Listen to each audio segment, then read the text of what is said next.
আমি যখন বিডিআর কিলিংটা দেখলাম সেটা তো রাস্তায় হয় নাই, সেটা পিলখানার ভিতর হয়েছে, একটা ক্যান্টনমেন্ট। কোথায় ছিলেন আপনারা? সেখানে বডি অন ক্যামেরা কার ছিল?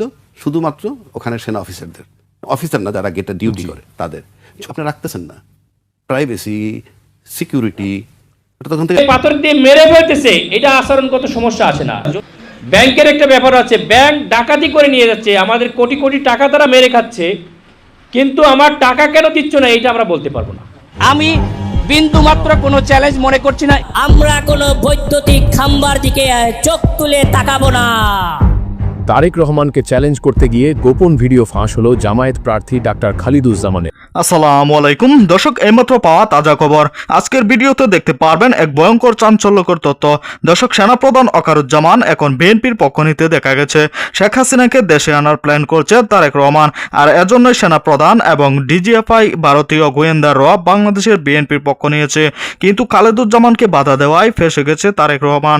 দর্শক, এ বিষয়ে বিস্তারিত দেখতে পারবেন এই একটি ভিডিওতে, তাই এক সেকেন্ডও না টেনে পুরো ভিডিওটি দেখবেন। চ্যানেলে নতুন হলে সাবস্ক্রাইব করে রাখবেন পরবর্তী আপডেট পাওয়ার জন্য। একটি লাইক করে পুরো ভিডিওটি দেখতে থাকুন। কোনো চ্যালেঞ্জ মনে করছি না। আমরা কোনো বৈদ্যুতিক খাম্বার দিকে চোখ তুলে তাকাবো না। তারেক রহমানকে চ্যালেঞ্জ করতে গিয়ে গোপন ভিডিও ফাঁস হলো জামায়াত প্রার্থী ডাক্তার খালিদুজ্জামানের। বহুত বড় বড় অফিসাররা আদর্শে পাশে অফিসে পড়ে আমাদের যাইয়া আমরা কিছু বলি নাই। প্রতিদ্বন্দ্বীকে আমি বিন্দুমাত্র কোনো চ্যালেঞ্জ মনে করছি না, মানুষ বিপুল ভোটে আমাকে জয় করবে, এমনটাই বলেছিলেন তিনি। কিন্তু প্রতিদ্বন্দ্বীকে আমলে নিতেই হচ্ছে এবার, কারণ পুরনো কাসুন্দি যখন নতুন করে ঘাটা হয় তখন বুঝতে হবে কোনো একটা গন্ডগোল রয়েছে। একবার কি ভেবে দেখেছেন, একটা দেশের সামরিক বাহিনীর অত্যন্ত সংবেদনশীল ডেটাবেজ বা তাদের ব্যক্তিগত বডি ক্যামের ফুটেজ কিভাবে হুট করে সোশ্যাল মিডিয়ায় ভাইরাল হয়ে যায়, তাও আবার এমন একটা ঘটনা যেটা কিনা 1 মাস আগেই মিটমাট হয়ে গেছে। সেনাবাহিনীর সাথে জামায়াত প্রার্থী ডাক্তার খালিদুজ্জামানের যে ভিডিওটা নিয়ে তোলপাড় চলছে, সেটার পেছনের ঘটনা কি শুধুই একজন প্রার্থীর মেজাজ হারানো, নাকি এর পেছনে রয়েছে গভীর কোনো রাজনৈতিক ষড়যন্ত্রের নীল নকশা? কেন ডাক্তার খালিদুজ্জামান বারবার উত্তেজিত হয়ে তারেক রহমানের নাম নিচ্ছিলেন? চেকপোস্টের তর্কের মধ্যে দেশ ধ্বংস আর ষড়যন্ত্রের গন্ধ তিনি কেন পেলেন? আর সবচাইতে বড় প্রশ্ন, ঘটনা মীমাংসা হওয়ার এতদিন পর এই ভিডিও লিক করে আসলে কার লাভ হলো? চলুন এই নাটকীয় দৃশ্যপটগুলো একটু মিলিয়ে দেখি একবার। প্রথমে পুরো ঘটনাটার দিকে একটু নজর দেওয়া যাক একদম অন্য এক দৃষ্টিভঙ্গি থেকে। ক্যান্টনমেন্ট এলাকা, হাই সিকিউরিটি জোন, সেখানে নিয়ম কানুন সবসময় কড়াকড়ি থাকে, এটা আমরা সবাই জানি। কিন্তু নির্বাচনের সময় একজন প্রার্থীর মানসিক অবস্থা বা তার উপর দিয়ে কি ঝড় যাচ্ছে সেটা অবশ্য আমাদের বোঝার কথা নয়। ডাক্তার খালিদুজ্জামান ঢাকা 17 আসনের মতো একটা হাই প্রোফাইল এলাকার প্রার্থী। তার সাথে গানম্যান ছিল, যেটা নির্বাচন কমিশন থেকেই তাকে দেওয়া হয়েছে তার নিরাপত্তার জন্য। ভিডিওতে দেখা গেছে তিনি বারবার বোঝানোর চেষ্টা করছেন যে তিনি তারেক রহমানের বিপক্ষ একজন প্রার্থী এবং তার নিরাপত্তার জন্যই গানম্যান সাথে রাখা জরুরি। কিন্তু দায়িত্বপ্রাপ্ত সেনা সদস্যরা তাকে আটকাচ্ছেন। এখানে একটা বিষয় খুব পরিষ্কার, তিনি কিন্তু প্রথমেই উত্তেজিত হননি।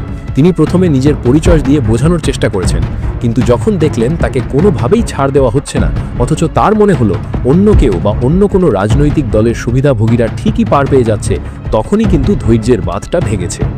মজার ব্যাপার হলো, এই ভিডিওটা কিন্তু কোনো সাধারণ পাবলিকের মোবাইল ফোনে তোলা ভিডিও নয়।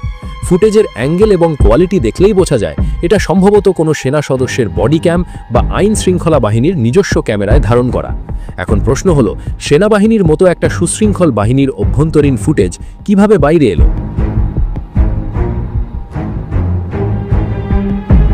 আইএসপিআর বা আন্তঃবাহিনী জনসংযোগ পরিদপ্তর নিজেই বিবৃতি দিয়ে জানিয়েছে যে এই ঘটনাটি প্রায় 1 মাস আগের এবং তখনই এর সুন্দর সমাধান হয়ে গেছে, অর্থাৎ ভুল বোঝাবুঝির অবসান তখনই ঘটেছিল। ডাক্তার খালিদুজ্জামান দুঃখ প্রকাশ করেছিলেন, তারপর বিষয়টি ওখানেই শেষ। তাহলে মৃত একটা, কিন্তু আমি যখন বিডিআর কিলিংটা দেখলাম সেটা তো রাস্তায় হয় নাই, সেটা পিলখানার ভিতর হয়েছে, একটা ক্যান্টনমেন্ট। কোথায় ছিলেন আপনারা? সেখানে অস্ত্র নিয়ে কারা ঢুকলো? যদি ভিতরের অস্ত্র দিয়ে করে থাকে, বের হইল কিভাবে?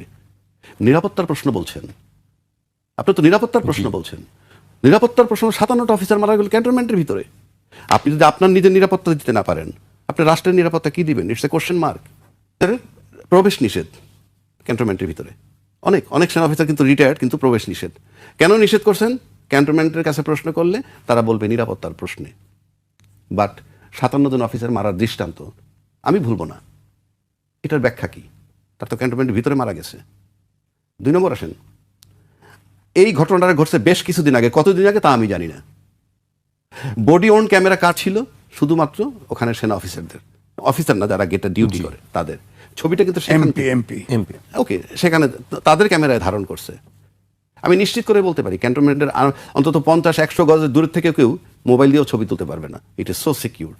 তাহলে বডি ওন ক্যামেরায় সেইটা বের হয়ে গেল কেমনে? এটা জুলকার নায়েক সাহেবের, আমরা ফেসবুকে দেখছি, উনি নাকি এটাকে আপলোড করছেন প্রথম। উনি পেলেন কিভাবে? তাহলে সিক্রেসি আপনি রাখতেছেন না, প্রাইভেসি, সিকিউরিটি, এটা তখন থেকে বেরোইছে। আমি যে নিরাপত্তার দোহাই বারবার দিতেছি, আমার দেশের আভ্যন্তরীণ নিরাপত্তা রাখার দায়িত্ব এই সেনাবাহিনীর। 57 অফিসার তো বললামই, ইন এডিশন আয়নাগর, মেজর সিনার বুকে তাজা গুলি মারছে পুলিশ। এটা কিন্তু আপনার আভ্যন্তরীণ সার্বভৌমত্বের ভিতরে পড়ে। গত 16 বছরে কী হয়েছে আমরা জানি। সেনাবাহিনী যে শুধু বলেন নিরাপত্তা, এই স্নাইপার দিয়ে গুলি করছে হেলিকপ্টার দিয়ে জুলাইতে। তো আপনি তো আমার দেশের মানুষ মারার জন্য না, সেনাবাহিনী একমাত্র বহিঃশত্রুতার আক্রমণ হইলে, আবার যদি রাষ্ট্রের এমন কোনো রাষ্ট্রদ্রোহী হয় যাকে কোনোভাবে নিয়ন্ত্রণ করা যাচ্ছে না, সেক্ষেত্রে তারা মারতে পারে। আর হলো বহিঃশত্রুদের আমাকে আক্রমণ করে, দুইটা জায়গায় মৃত্যুর জন্য they are permitted, otherwise not in no way. আপনি আপনার দেশের লোক মারতে পারবেন না। আমি দেশের আভ্যন্তরীণ সার্বভৌমত্বের কথা বলছি। তারপর আসেন কতগুলো জিনিস মিলে যায়। আপনি এখন এই মুহূর্তে, ঘটনাটা অন্তত 2 সপ্তাহ আগের, কেউ বলে 1 মাস আগের, ঠিক আছে, এখন পাবলিশড হইল কেন? আলতাফ সাহেব ওনাদের বিএনপির লোকই, সে বলছে বিএনপির প্রার্থী চুজ করছে কারা, সেখানে সে ডিজিএফআইয়ের নাম বলছে, এনএসআইয়ের নাম বলছে, পুলিশদের নাম বলছে, এরা চুজ করে দিয়েছে প্রার্থী। তো এই যে চুজ করার সাথে আপনি যেগুলো মিলান এবং এই মুহূর্তে এটা দাও। সম্মানিত দর্শক, সম্পূর্ণ ভিডিওটি দেখলেন, অবশ্যই বুঝতে পেরেছেন ভিডিওটি গুরুত্বপূর্ণ ছিল। দর্শক, আপনারা ইতিমধ্যে দেখেছেন ভারতীয় র এবং ভারতকে মুচলেকা দিয়ে তারেক রহমান দেশে এসেছে এবং ভারতীয় মিডিয়াও এটাই বলছে। দর্শক, তারেক রহমান কি শেখ হাসিনাকে আবার ফিরিয়ে আনবে? তারেক রহমান কি ভারতের সাথে হাত মিলিয়েছে? দর্শক, এই ভিডিওতে যে তথ্যগুলো আপনারা পেয়েছেন, এ বিষয়ে আপনাদের কি মতামত তা অবশ্যই কমেন্টে জানাবেন এবং পরবর্তী আপডেট ভিডিওগুলো সবার আগে পেতে চ্যানেলটিকে এখনই সাবস্ক্রাইব করে রাখুন। এই মুহূর্তে বিদায় নিচ্ছি, দেখা হবে পরবর্তী কোনো ভিডিওতে। সে পর্যন্ত ভালো থাকুন, সুস্থ থাকুন। আসসালামু আলাইকুম।